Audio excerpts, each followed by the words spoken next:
take an educated guess here. You've probably been told that your anxiety is just a mental health problem, maybe that your bloating is just IBS, your anxiety is probably just stress, maybe a little bit of depression, your hormone chaos, just a part of getting older. What if I told you that all 4 of those things are not separate problems? And the reason none of the treatments that you have tried before are working is because your provider is looking at them as little individual problems. The thing is, those are not separate issues. Hi, I'm Dr. Jordan Trapp, and I'm a naturopathic doctor. I work mostly with female health and hormones, but in that there's a lot of gut health and a lot of nervous system. Today we're going to go deep into one of my favorite topics, the connection between your hormone health, your gut health, and your nervous system. This is the foundation of everything that I do with my patients, and once you understand it, you are never going to look at your health the same way again. So stay with me because this video might be the missing piece in your health journey. If you're new here, welcome. This channel is for women who are done being dismissed, done being told their labs are normal when they feel anything but, and done getting a prescription for every different symptom. I take a root cause approach to health. What does this mean? This means that instead of chasing symptoms, we are asking why the symptoms are happening. And almost every single time, the answer leads back to one of these 3 foundational pieces. Number 1, your hormone system. These are going to be things like estrogen, progesterone, cortisol, insulin, your thyroid. Number 2, your gut health, your microbiome, your digestive lining, the gut to brain axis, and your nervous system, specifically when your body is stuck in fight or flight mode. These 3 are not interdependent in any way. They are constantly communicating, and when one goes down, the rest of them are going to feel it. Today, I want to show you exactly how that works. Let's start with your nervous system because this is the command center that the rest of your body responds to. You've probably heard of fight or flight mode. This is going to be your sympathetic nervous system. This is what happens when your body perceives a threat. Your heart rate is going to go up. Your digestion is going to slow down, stress hormones are going to flood your bloodstream, and your body goes into survival mode. The opposite of that is your parasympathetic nervous system. This is what's known as the rest and digest. This is where your gut works properly, your digestion works properly, your hormones balance, and where your immune system functions at its best. Here's the problem for so many of my patients, and possibly for you. A lot of people nowadays are stuck in fight or flight mode, not because of one particular stressful event, but because we have years of chronic stress, under eating, overtraining, undersleeping, poor nutrition habits, unresolved trauma, and a culture that really praises hustle. Research shows that chronic stress is going to suppress your digestive system, raise your cortisol, disrupt your estrogen and progesterone. The nervous system doesn't just respond to stress. It reshapes your entire hormone and gut picture. And when your nervous system is dysregulated, it's like trying to grow a garden in the middle of a storm. You can take all the supplements you want, but if your body is stuck in fight or flight mode, we can't break them down, we can't digest them, your body can't even use them properly. Now let's talk about your gut, and I need you to think a little bit deeper than just bloating and constipation, because your gut does so much more than most people are even aware of. First, we need to talk about the gut-brain axis. The gut and the brain are connected through one of the longest nerves in your body called the vagus nerve, and they are constantly talking to each other. Here's the wild part though. 90% of the signals from the vagus nerve go from the gut to the brain, not the other way around. That means your gut is largely telling your brain how to feel, how you feel. If your gut is inflamed, leaky, dysbiotic, that means that your microbiome balance is out of whack. Your brain is going to hear that, and it's very possible to experience brain fog, energy problems, anxiety, depression, not just gas and bloating. Approximately 90 to 95% of all of the body's serotonin, our happy neurotransmitter, is made within the gut. But here's another layer that most providers miss, and this is especially important for females. Your gut plays a massive role in hormone metabolism. There's actually a collection of gut bacteria called the estrobolome. I love that word.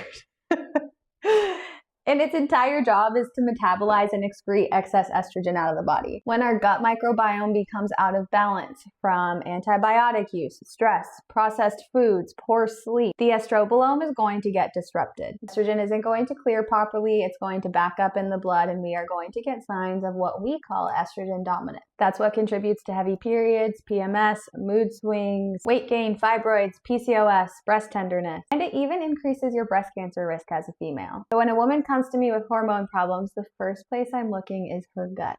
And that does create a little bit of problems for patients because they're like, why are you looking at my gut when I'm coming to you for hormone issues?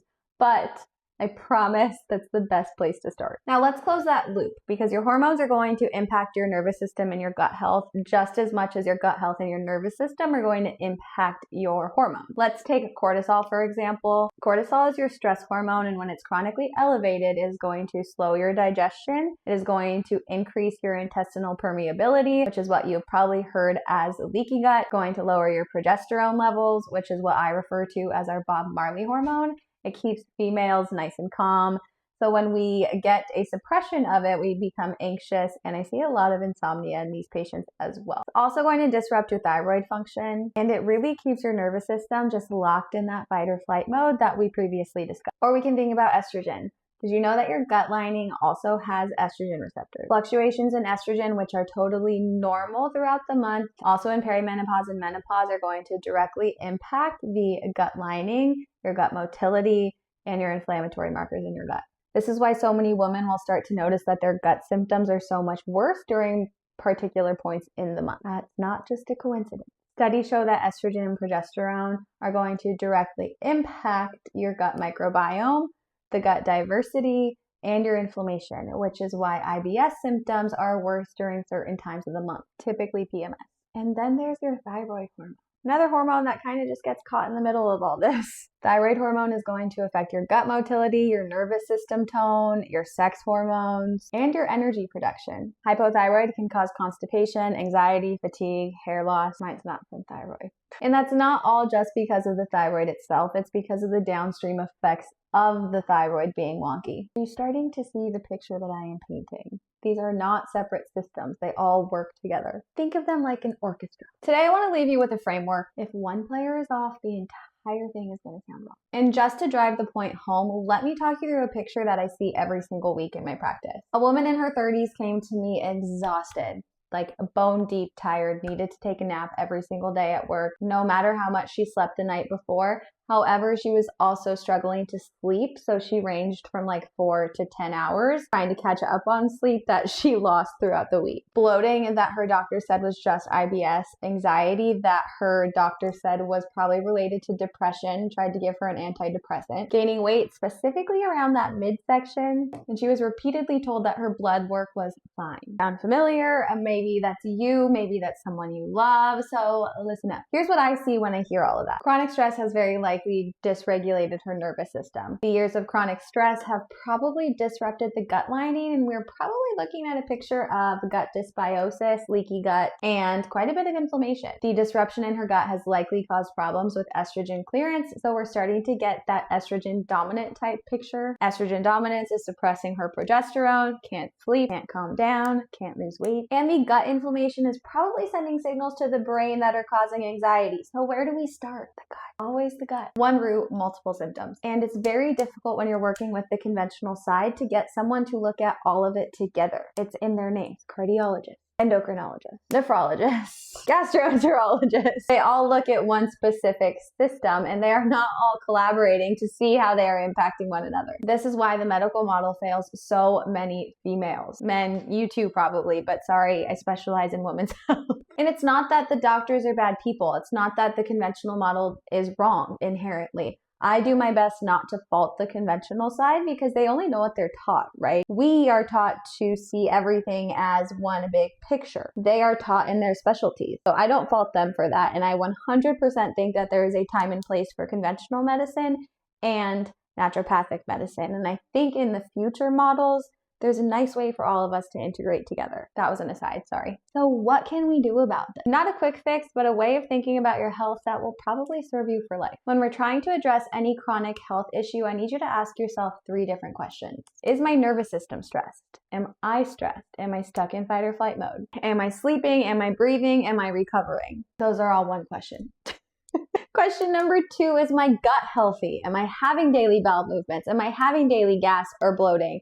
Do I go back and forth between constipation and diarrhea? Those are all going to be obvious flags that your gut is unhappy. Are my hormones being given the right environment to thrive? Do they have the gut and nervous system stability that is needed for them to be produced, regulated, and excreted properly? And now you should know that. I'll be making dedicated videos on each of these pillars with specific protocols that I use, tests you could ask your doctor about, and natural interventions that are backed by science. Everything you hear from me will be evidence-based. I work in an evidence-based way. But for now, the most important thing you can do is start seeing your body as one whole unit instead of 3 separate units, because that shift in perspective is really the beginning of healing for you. I want to leave you with this one thought. You are not a collection of broken pieces. You are not your anxiety. You are not your IBS. You are not your chronic fatigue. You are not your hormone imbalance. You are a whole, intelligent, interconnected human being, and your body is not failing you. It is simply trying to communicate with you.